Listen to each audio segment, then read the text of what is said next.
So what we're looking at now is a model of the London Bridge area. What we can see is a number of buildings. This includes Guy's Hospital, the Tower of London, Tower Bridge, and you can even see HMS Belfast. My name is Ricky Terrington. I basically work in 3D geological modelling and geographical information systems, which is map-based geology. If we strip off some of the layers, so for example the alluvium, we can see some of the subsurface infrastructure, such as basements, some of the underground lines, and then you can see this blue object is actually the water table. You can also see poking through some ground source heat pumps. These are important and will be important in the future for heating buildings, as it's a natural resource. What we get from 3D geological models that we don't see in a 2D geological map, we can see how the layers interact with each other, which the human brain can't process when looking at a 2D geological map. We can see a major sewerage pipe going underneath the River Thames, and these are two tube lines again.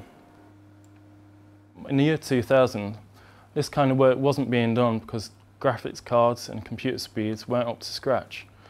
But over the last 5, 6, 7 or 8 years, these speeds have increased, the graphics are better.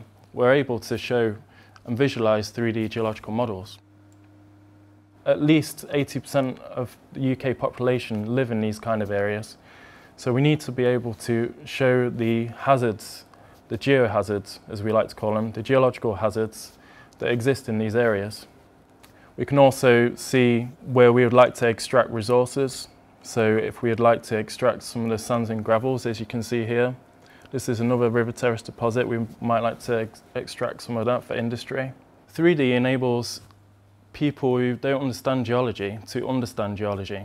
We can also see where it's likely to flood, and they can get a context and scale they wouldn't get from a geological map. So all of this area is basically on floodplain. All of this alluvium, this shows where the River Thames is actually flooded in the past. Mapping, field mapping will always exist, but 3D geological modelling is the future of geology in general. Often geology is perceived, or geologists are perceived as wearing sandals and socks and walking around a field, but we actually do a lot more than that. And using these 3D geological models, we also bring geology into the 21st century and beyond.